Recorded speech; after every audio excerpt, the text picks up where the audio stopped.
Hello, everybody in the Project Inspire universe.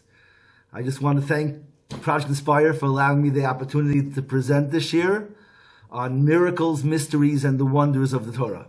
This is the first segment. It's going to be a shir on sort of an overview of what miracles are, the role they play in Judaism, the purpose of them. We'll deal with from many different angles, an exhaustive, hopefully under 40 minutes, whatever you can do in that time, understanding of miracles. Okay, and then in the follow-up classes, we'll be able to look at some miracles and the mysterious things in the Torah, actually stories in detail, once we understand exactly the role they play in Judaism. All right, so I just want to start off. I think it's important to talk about it in the context of magic and miracles and magic.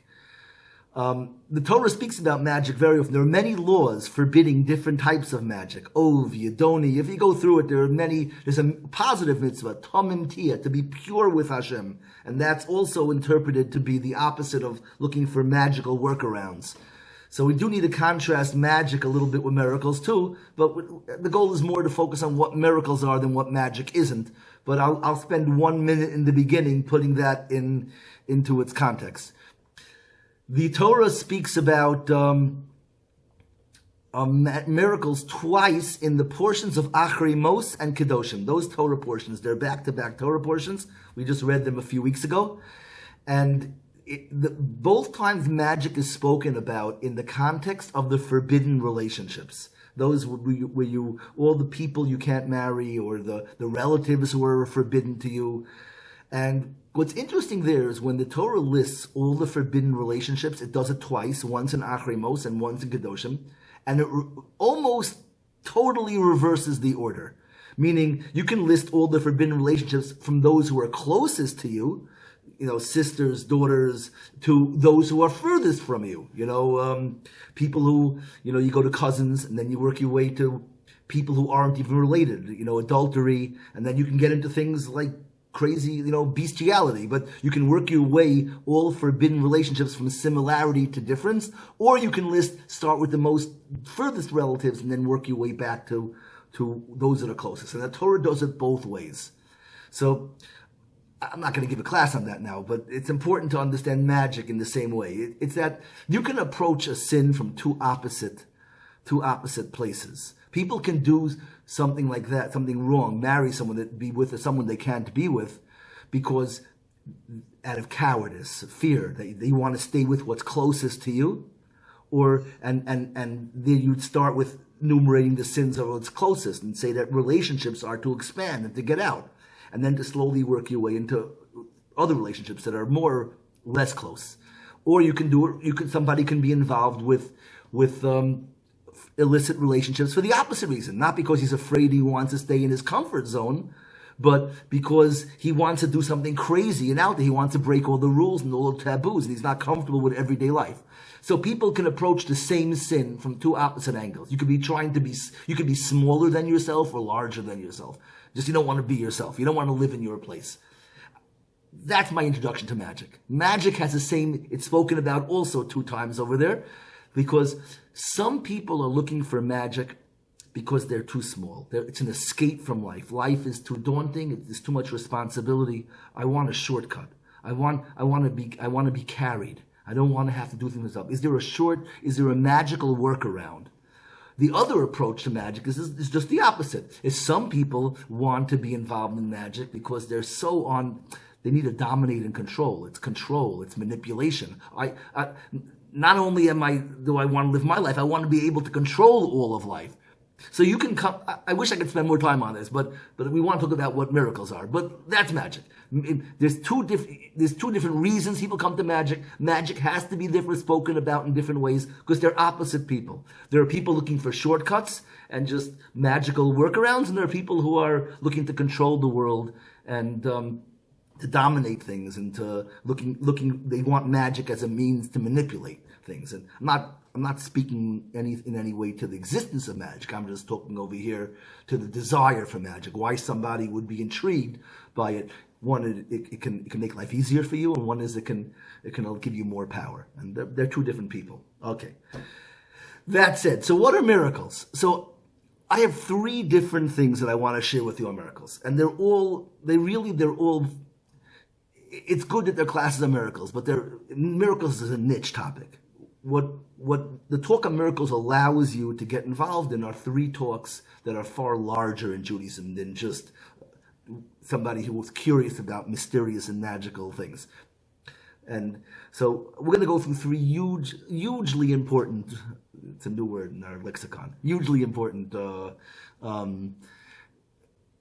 parts of Judaism. So let's start. Okay, enough with the introductions. So stage one is as follows. Okay, after talking about miracles in the context of magic, now we're going to talk about miracles in the concept of in the context of what we call justice. Because this is how the Torah really does talk about miracles. It starts off saying that originally God created the world with din. Din is, we'll see, it's called judgment or justice, but it's not exactly that. We'll explain it. And he saw that it wasn't going to work. The world wouldn't work if it was just justice, and therefore he partnered with justice something called mercy or rachamim. Rachamim is mercy, but it really refers, we'll see, to miracles. Justice, din and rachamim, justice and mercy, will translate really, for our purposes, is the introduction to understanding the regular life and the miraculous life. Because here's how it works. We look at the world, we look at the world differently than other people look at it. Other religious people look at it. We look at it much more like scientists look at it. For the most part, religions tend to look at the world and the physical world, our bodies, all the pleasures of the world, as temptations. There's something called the world to come, and our goal is to get there. And the way you get to the world to come is not to get stuck here in this world.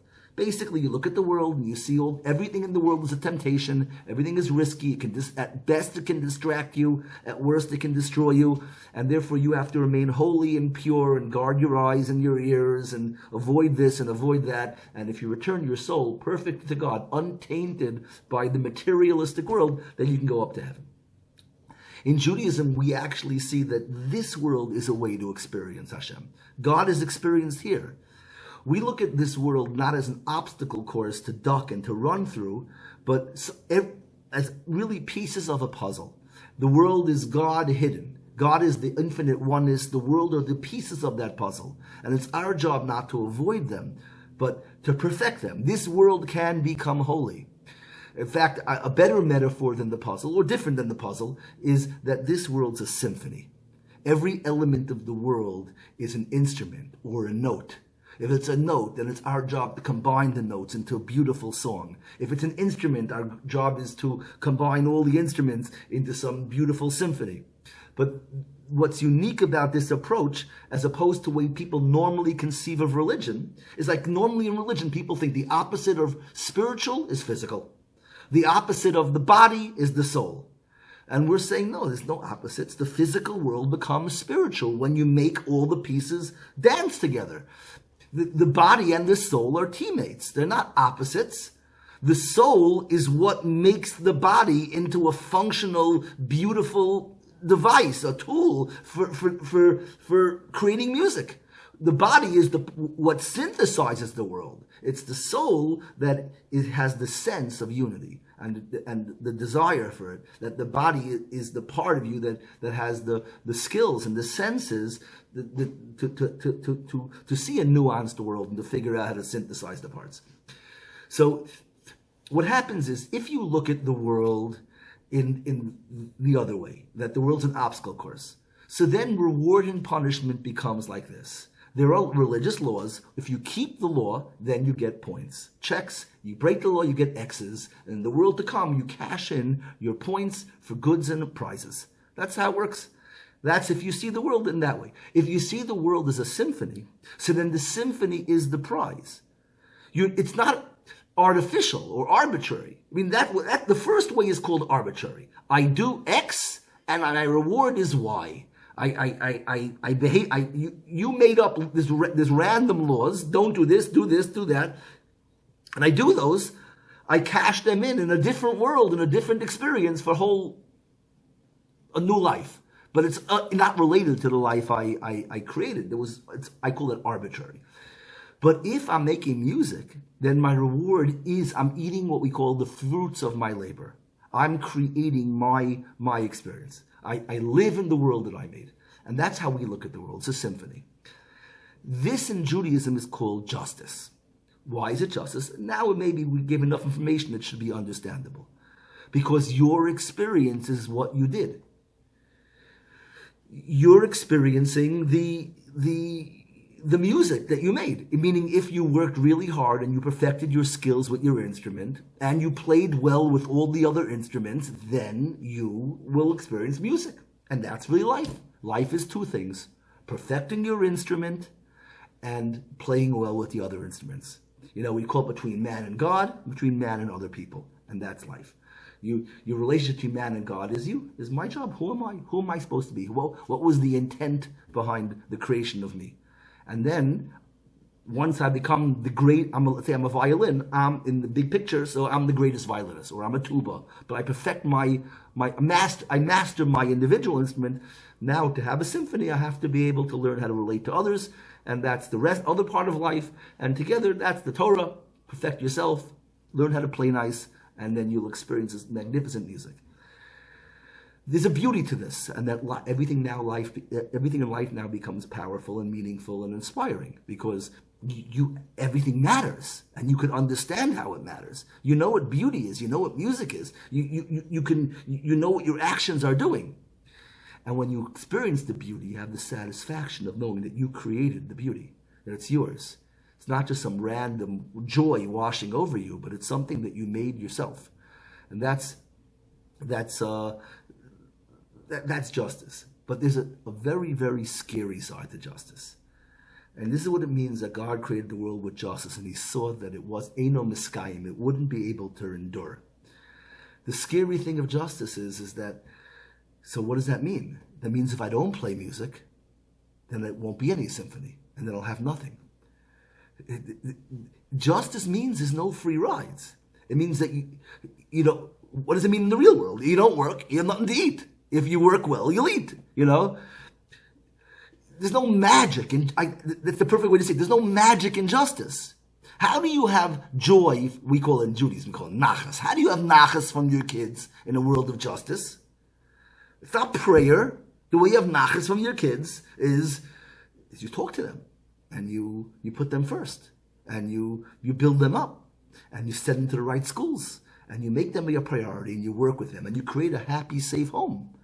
These are the ways you make stable, healthy kids. You teach them to desire knowledge and to value more important things and not chase after cheap thrills. There's ways to have nachas from your kids. But if you check out and you're never home and you're an angry person or whatever it is, even smaller, whatever you are missing will show up in the product. Whatever you bring to bear will show up, and whatever you lack will show up. Justice is daunting. And when you realize that it's true in everything, how do you have shalom bayis? You have to do what it takes. How do you make parnasa? You have to do what it takes. How do you be healthy? You have to do what it takes. So, the way I like to sort of encapsulate justice, what we call din, is that it's beautiful, it's fair, it's you feel cozy. It's just such a cool world. Everything's fair. It's not arbitrary. But on the other hand, it's really, really scary. That's the problem, the beauty and the problem with justice. And therefore it says that Hashem shotaf imo rachamim, he partnered with justice, mercy. And what does that mean? That means that we can say to Hashem as follows: Hashem, you created this symphony. You created all the instruments. It's your creation. You wrote the score. You wrote this music. You know me, I had a hard life. It was a hard week. I can't do it. But I can't work. I can't go to my business. I can't. Things are getting bad. But my kids, Hanukkah's coming. They can't go to school without gifts. I don't have any money. God, you wrote the script. Just because the violin is not going to play today doesn't mean you can't make music. Change the song. You're bigger than the music. Yes, you made a crazy cool world, a world that's a symphony, and all we have to do is play it. But I'm broken, and I can't play it. Can you rewrite it and make it happen that I can get some money without the work, Or everything will work without the work, and my kids will still be happy. Can you make my kids happy even without their Hanukkah gifts? Just rewrite the script. I know you wrote a good script. But you can do it, because you, Hashem, you're higher than justice. That's how we understand it. And that's what miracles are. Miracles are that I can say to Hashem, Hashem, can you change things? Can you, let me add some words. Those who have a little bit of a background will appreciate it. If you don't, I'll give you the background in 15 seconds. We have two names of God. Hashem, that's the one that's spelled the Yud, a Hey, a Vav, and a Hey. The four-letter name of God. And Elokim, right? Those are Elokim. Those are, we say Hashem Elokeinu when we make a blessing. Baruch atah Hashem Elokeinu. Those are two names of God. These two names refer to different aspects of God. Hashem is God before the symphony. This God before he created the music and the instruments. In Kabbalah, they use a metaphor. I know I'm bringing in a lot of extraneous stuff, but it's all cool. In Kabbalah, they use a metaphor, not a symphony or a puzzle like I just did, but they use light. They'll say Hashem is white light, and that's Hashem. And then there's colors. Hashem creates colors, and the colors can make paintings. There's two types of beauty. There's two versions of oneness. White light is oneness, white light, but there's no colors. Then you divide the white light into colors. That's our symphony. But a symphony has to play together. So Elokim and Hashem are both experiences of oneness. Hashem is Echad, Hashem is one. But there's two experiences of oneness. One experience of oneness is white light God. Hashem. It's just this stillness, this white God. But there's no colors in that. And then there's another version of oneness, which is where there's a lot of colors or a lot of sounds, but they've come together in a symphony, and you experience the oneness of the music. It's also oneness, but the difference is that this oneness is made out of all the pieces, all the parts. That's called Elokim. I call it unity and harmony. They sound the same, but they're very different. The word for unity is Hashem is white light God. It's unity, it's white. Harmony is Elokim. Elokim, if you're familiar with Hebrew, when you add a yud and a mem to the end of a word, it becomes plural, right? Ish and anoshim, right? Bayis and batim. Yud and mem makes the word multiple. So therefore, when we talk about Elokim, what we're saying is, how is there a name of God that's multiple? Everybody asks this question, right? If Hashem is Echad, Hashem is one. We say Hashem Echad, that's Shema, right? Everyone says that's the most important statement in Judaism. But yet, we have a plural name of God, and the answer is that there's a version of oneness that's plural, and that's called harmony. Music is many, many sounds combined. Paintings are many colors combined, but it's still oneness. So we see this idea of justice as Elokim. Hashem, the white light God, then created colors. This is Kabbalah, but Hashem divided. He hid his unity, and he created colors, because the colors allow us to make music. So once we've been given a palette of colors, so now we have the possibility to create magnificent music. Or you cannot make music and just have this cacophony of a lot of noise. And that's justice. The joy of your life, the beauty you live with, will be commensurate with how much you work to how much you created harmony. If you fought and you divided and you were petty and you were jealous and you were a hateful person, so you're going to live with a crazy amount of division in your life, and that's painful. Loneliness and pain. But if you were a loving, giving, selfless person, you did what you had to do, and intellectually you searched for unity and knowledge and understanding, you're going to have a magnificent symphony of life to experience. So that's the justice. But if you don't do it, if you can't face Elokim, so then if you can't face Elokim, you can still say, Hashem, you came before Elokim. Hashem, you're the white light before the noise. Can you change the song? You're the conductor, you're the composer who wrote this music. As the composer, so redo the song. That's what miracles are. A miracle is we have a right to ask Hashem. We daven to both. We say in Hashem, everything's Hashem and Elokeinu. We really want to do it properly, but we always say, "But Hashem, but you can save me. Hashem, you can make it happen without my work." this exists. And I started off saying that Judaism is more in line with science. Yes, we work with science. We understand that the world is real, and the way there's something we have. The scientists are also looking to synthesize the world and understand how it works. And they understand the limitation of the world is a limitation of that. That's all there is. But we understand that this perfect music doesn't happen on its own. The existence of this magnificent music means that there's a score writer, there's a composer, and the composer then could have written anything they want. And you can appeal to the composer to say, meaning there's something larger than the composition. A composition says there's a composer, and a composer means I can appeal to the composer to change it. And we daven every day that Hashem should bring miracles as a secondary means if we fail in the first way. Okay, that's part one. It'll become more clear as we go into part two now, because part two will enlighten part one, and it'll become a little more useful. Okay, so part two begins where part one leaves off. If miracles are that we can say, Hashem, I know you made a harmony. I can have beautiful music, but I'm broken. Bail me out. Give me. If you take care of it now, I'll get my act together. Next year I'll do it myself. So it sounds like this from this that miracles are a backup plan, a safety net. Right? And that's that's the metaphor I would use for the perfect metaphor for miracles based on everything I said is that really create the symphony, make beautiful music. If you can't, Hashem, can you rewrite the score and carry me? I want to be carried a little bit. I want a free pass for a little. It's a backup plan. The problem with that is that if anyone who looks at Judaism realizes that the presence of miracles throughout Judaism is far larger than a safety net. It doesn't make sense that it's just a safety net. Everything's about miracles. The biggest proof that this is not the case is that look where we talk about miracles. If I was writing a book about miracles as a safety net, I would put it, the last chapter would be when all else fails, chapter 12, safety nets. Don't worry, it's not all over. If you fall off the tightrope doing your flips, we'll catch you in the net and you'll be all right. You don't have to be perfect, we'll catch you. That's a very important thing to know. But miracles in Judaism have a far outsized presence than this safety net. If it was a safety net, I would say every month has its own trait.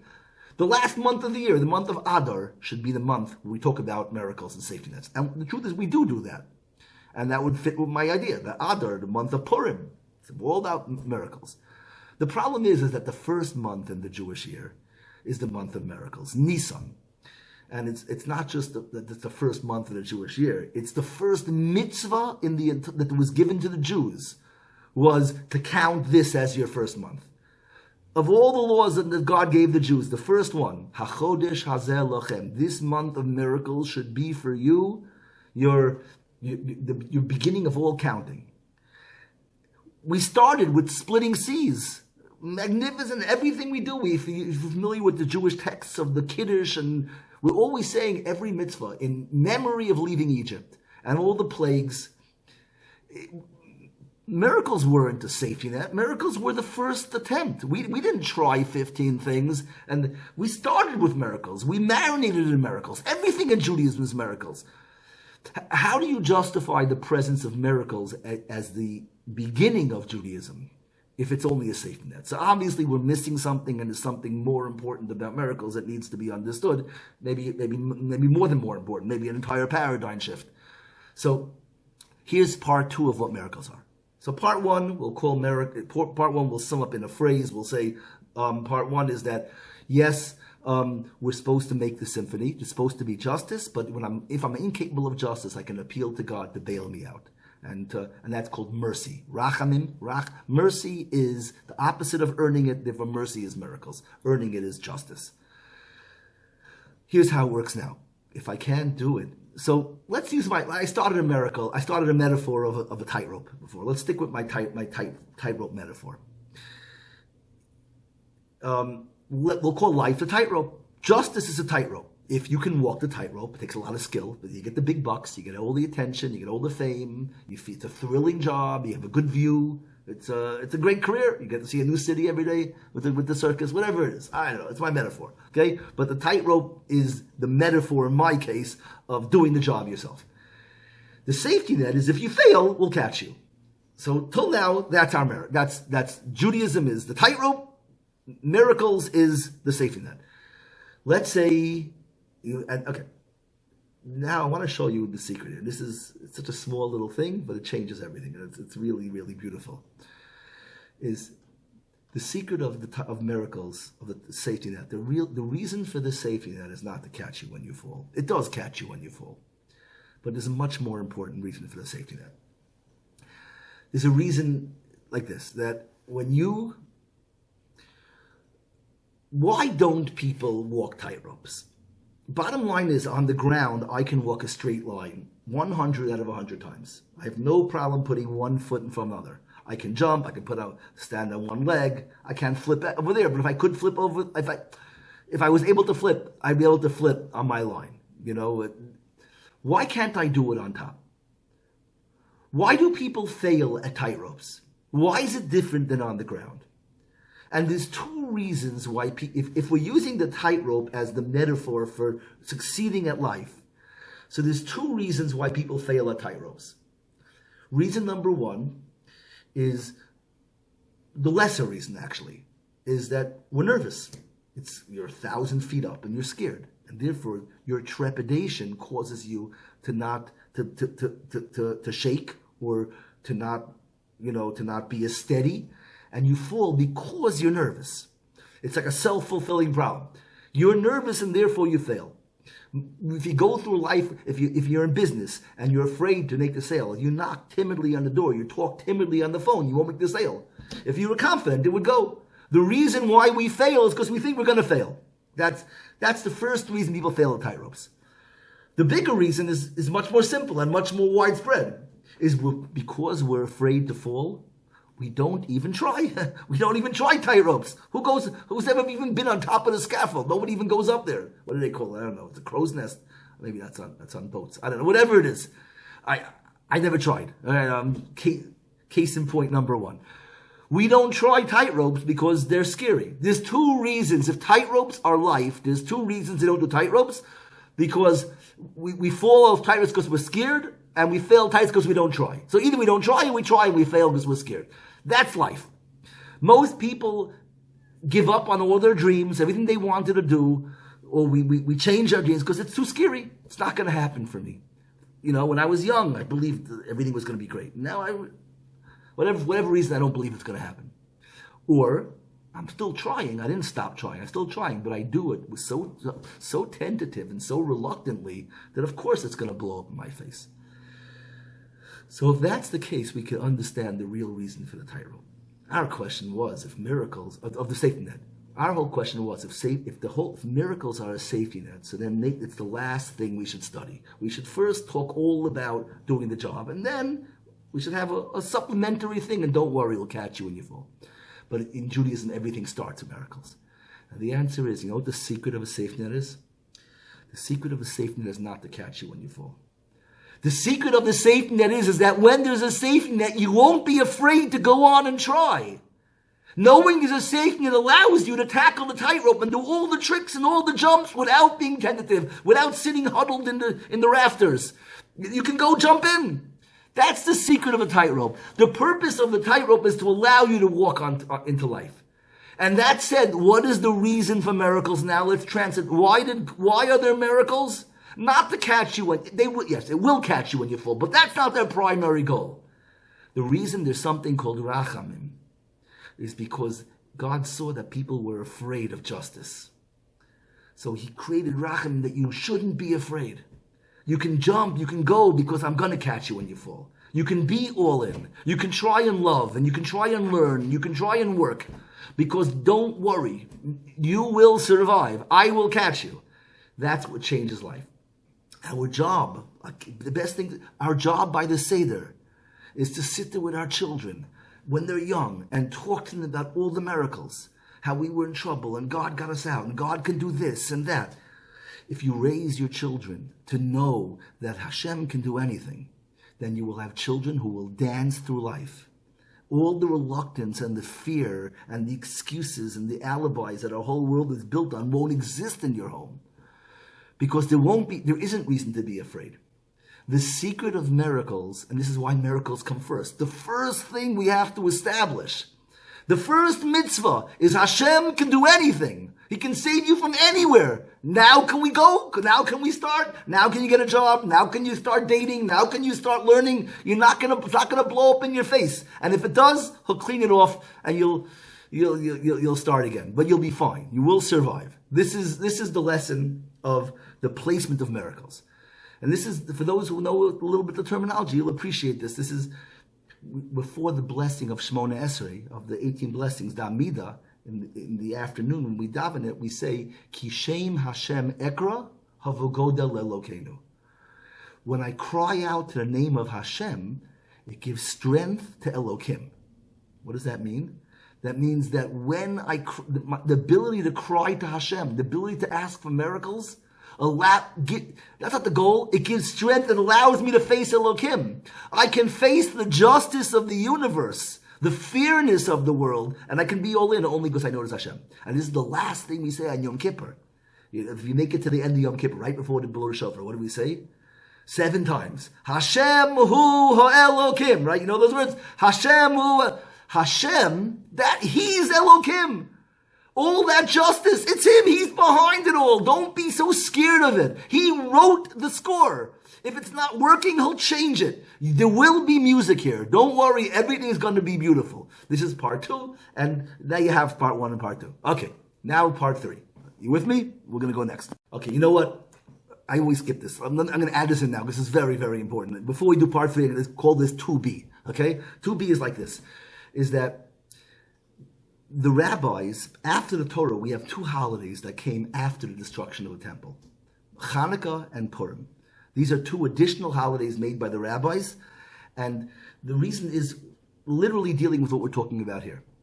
And I have to mention it because I do need to add one thing. I just spoke about the safety net. There's another aspect to this. And there are 2 things that sort of had to be added in. You know, we needed a holiday to add in after destruction. Meaning that regular Jewish calendar is about living life and being all in.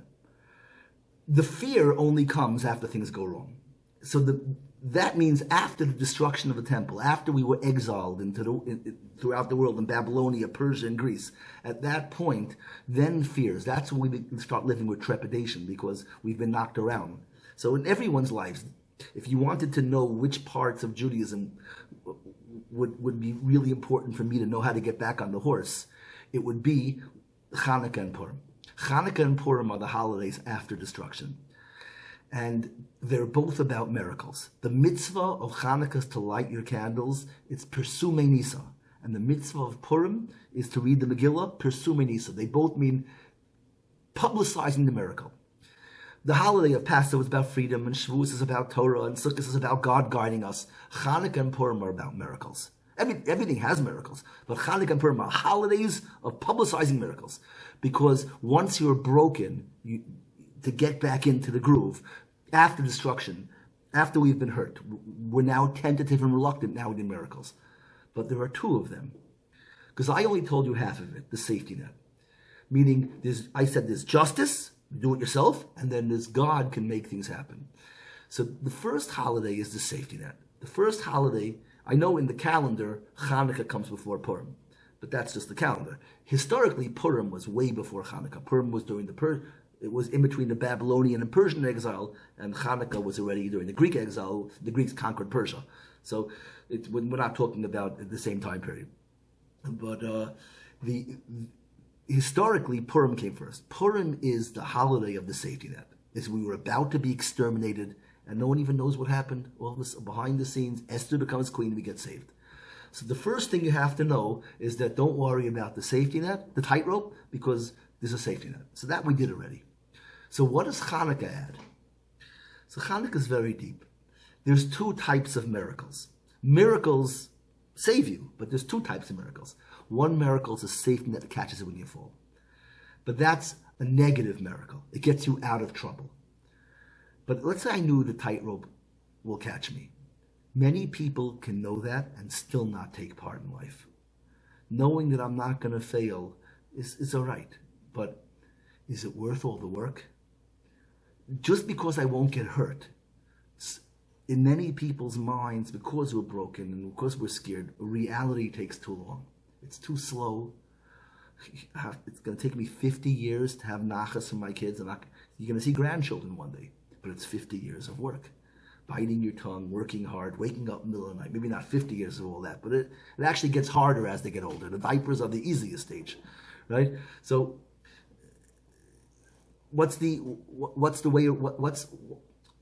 to explain what the other problem is and what the cure is. I don't want to spend time on it, so let me say it fast. Hanukkah is you light one candle and it lasts 8 days. It's the positive miracle. Not only will Hashem catch you when you fall, but when you do something, the results will be exponential. He'll do 2 miracles. He won't let bad things happen, and the good things you do will be multiplied. The leverage you will have, you're not going to have small benefits. You'll do a little bit, and it'll last 8 days. It'll be a multiple benefits to the work you put in. That's huge. In a way, Hanukkah is more important than Purim. If you want to stick with the metaphors, so I'm going to call Purim the safety net, with the tightrope, with the safety net. Hanukkah is the trampoline. The trampoline means that I jump, and normally I jump. Now I can do flips because it multiplies the power of my jump. And this knowledge is what allows people to face the world after we've been broken. If we're in a state where we need miracles, know that there's 2 miracles. You can live your life. Don't be afraid. I don't care what happened before. Hashem's going to catch you. Hashem will save you. And not only will he save you, but whatever little bit you might think you start off measly and little crumbs, whatever little crumbs you give will become loaves of bread. This is why we have to light the Hanukkah candles in the windows and why we have to read the Megillah. The world needs to know this. There's a sterility in just thinking of, most people don't even think of justice. They're just escaping responsibility. But let's say you're a big boy, you're a big person, and you're going to think about justice. There's a sterility in justice and a fear, a dauntingness in justice. It's too daunting. What allows people to live their life is not just to know the beauty of how fair the world is, but to know that Hashem will catch you when you fall and will multiply your achievements. Hanukkah and Purim, the prototypes of both types of miracle. A miracle is either a Purim miracle, getting you out of trouble, or a Hanukkah miracle, leveraging your achievements and giving you rewards that you never knew. Like the rabbis say, you have to open up the door the size of a pin needle, and God will open it the size of like the doorway of a banquet hall. And that's the ratio. It's an infinite ratio. You have no idea how large the rewards could be. Okay, now we're ready for part 3. Part 3 starts with the following question. With everything we said, it still sounds like miracles are a little bit small. Miracles are just there to get people out of trouble when they get stuck, when we get hurt, when something goes wrong. Or to multiply your actions when you do things good. But either way, the way we've described everything till now was that the real goal of life is justice, is to do things on your own. And if you're not, capable of just doing and being the creator of your own things, so then Hashem can catch you and he can help you. But everything we've said till now, listen, I'm not arguing with this. This is a very basic Jewish idea. In Kabbalah, it's called the bread of shame. Nama de kisufa. Is that things that you didn't earn, you don't enjoy as much. The joy is only things that you accomplished. But either way, so the summation of everything we've said until now is that the highest level of existence is to be deserving, is to earn things on your own, to be the creator to make your puzzle, create your symphony, enjoy the music that you made with your own hands. And miracles are a backup plan. The problem with this is that there's a whole separate dimension in Judaism where miracles have a whole different role. And I'll give you a good way to understand this. We know, okay, people like to do things themselves. You tell me a riddle, and it's the biggest mistake. Tell me a riddle, because you're gonna have to sit with me all day. I'm not gonna let you tell me any hints, and I'm gonna figure it out. And it takes me a long time, but I'm gonna get it right. We don't ask directions. We don't want to read maps. It's all part of this idea of din. I want to earn it myself. I don't want any rachamim. I don't want you. You're my miracle, right? You're giving me hints. I'm going to do it on my own, right? In this microcosm, you're trying to intervene and help me. I want to do it on my own. That's all good. And it's important to be yourself. But let's say you're in the mall and your kid is lost, okay? And you can't find your son. And you're looking around, you're panicking, you're sweating, you're terrified. It's a scary world. And all of a sudden someone comes over and he goes, are you missing your son? I think I saw a boy. It looks like you. You go, what, is anyone going to say, don't tell me. Don't tell me. I'm going to find him myself. No, nobody would ever do that. Why? I thought everything in life is supposed to earn. I understand. This is your son. So what is the nugget? What's the point that is unique with the kid that makes you want to do it yourself, that not do it yourself, that you want to hear what he's saying? It's a very important question, because it seems like there's something else in life, where something higher than yourself. And the answer is and this is really why, like in Torah, we study Torah, right? So we're allowed to read books or hear a shir from a Rabbi. Don't you want to figure it out for yourself? Why do we read all the commentaries? Shouldn't you figure it out for yourself, right? So what's the answer? The answer is, I'm in the mall, my son's missing. This is not my son. It's not about me. If it's about me, I want to be all that I could be. But this is him. It's my son. It's not about me. It's me so small for me to be wrapped up in me. This is me and my violin. This is the symphony. This is the others. This is my kid. It's much bigger, the ability to forego self to be part of something bigger. It's light years ahead of yourself. So this turns everything we said until now on its head. Till now, you have to do it yourself. And now we're reducing all self to some kind of ego trip. And it's your son. Or it comes to Torah. Like, why am I working hard? Let me just ask the question and forget the answer. I want to know God. I want to know God. I use the metaphor when you come to Masada, right? So the guy who takes the cable car and the rest of the group goes up on their own. So the kids who go up on their own, they feel like $1 million. The guy who takes the cable car, he feels embarrassed. He gets to the top. He has to pour his canteen on his head to fake that he's sweated up so that no one will know his secret. And that's true. Everyone else will feel good and he'll feel like a fraud. But is there a difference in the view from the top of Masada? See, there is two distinct experiences. The climbing is about me. I climbed. The view, though, is identical. I can see Jerusalem from Masada on a clear day. Magical. Wow. I don't know if you can. I don't remember. I was too busy trying to catch my breath. But let's say you can see Jerusalem. Is there a difference between the view, between the cable car? No, there's a difference between the feeling of the climb. But if it's about me, I have to climb. But if it's about Jerusalem, then let me get there as fast as possible. If I climb, I'll be 8 hours climbing. I'll have 10 minutes left to have the view. If I take the cable car, I can sit there on top and stare at Jerusalem for all the hours while everyone's climbing. What's your goal? Is it about you or is it about Jerusalem? Do you want to know Torah? Do you want to find your son? So now it seems like all the miracles are way more holy than it turns our whole class on its head. I should stop here and let you figure it out yourselves, because that's Torah. Torah is not, but I don't know, should this be a miracle talk or a justice talk? If it was a justice talk, I'll let you figure it out yourself. If it's a miracle talk, then I'll tell you the answer now. Which one do you want? You can decide right now. You can stop it now if you want to do it yourself. If not, you know what I'll do? For those of you who are still here and you didn't hang up and you want me to do it, I'm going to do something better. I'm going to give you the answer, but in a way that you're going to finish it yourself. Okay? I'm going to go halfway. By the way, in Torah, we have both of these aspects. Right? We make two different blessings in the morning on the Torah. The first blessing on Torah is Lasok B'divrei Torah, to toil in Torah. to do the work, to figure out Torah on your own. And that's why in yeshiva, we're busy figuring it all out and recreating the whole process on our own. But the second blessing is Hamalamed Torah L'Amo Yisrael, that God teaches Torah to his Jewish people, to the Jewish people, is that Hashem gives it to us. Because Torah is both. There's an aspect of Torah of becoming who I am through Torah, and there's an aspect of Torah of connecting to Hashem, and therefore I want to get there as quickly. Hashem teach to me.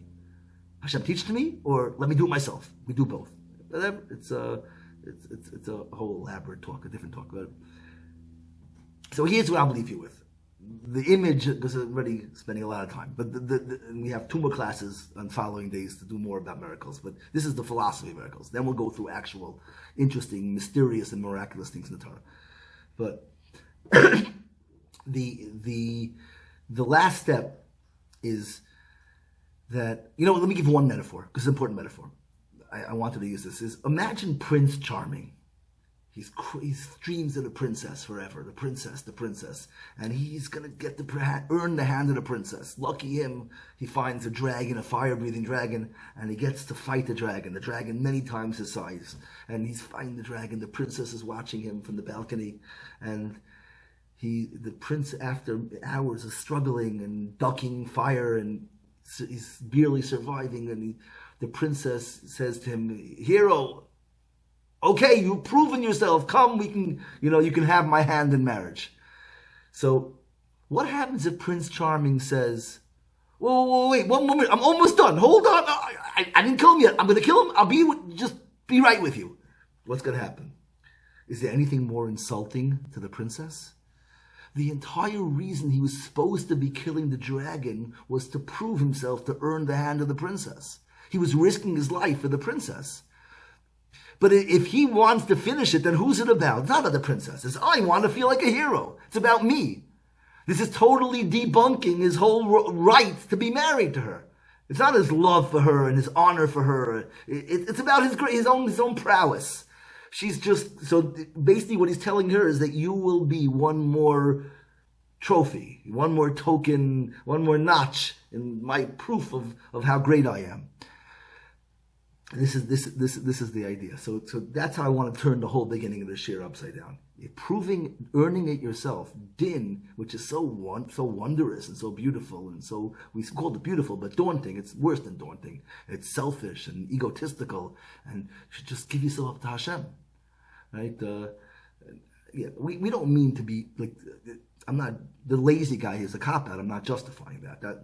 I'm just saying that maybe there's a higher level of giving yourself up without a laziness. I so much love Hashem. I can't wait to be with you. Take me now. Do it for me. Get me to where I need to go to. Let's not waste my whole life with petty little endeavors. So that's the big question. These are 2 sides of Judaism. The miraculous side, this is the relationship to Hashem and the relationship to Elohim. Elohim is about work and earning, and Hashem is about just giving up yourself and being. So I'm going to tell you the words, and then you'll have a little Torah to think about on your own. The words are that both of them are simultaneously true. Because you don't need to become great. We believe that we were already born godly. Everybody has all of the powers there. It's just that the traumas of life, and even things didn't happen to us. Things happened to our parents, and therefore we're raised a certain way, and history. But we all start off. Adam and Eve in the Garden of Eden do a sin, they go hide in the bushes. And that's where we start. We all start in the bushes. And the goal of life is to slowly come out of the bushes. The goal of life is to overcome the shame and the guilt and to achieve that initial purity. Because the purity is when you're strongest. Right? Little children are the first people up in their house. They're wide-eyed and excited. They're all in. The natural state is to be all in. There's no self. The self is this fake guilt and fear. That's the only artificial stuff. So yes, life is a full-time job. But the full-time job isn't to become great. The full-time job is to peel off all the fake layers of ego to find the real you. Was our job to achieve something, to become something, to do something, or is our job just to be and let go? And the answer is, we have to work for years to let go. And then you have the joy of the accomplishment with the joy of just being one with God. And it's all one thing.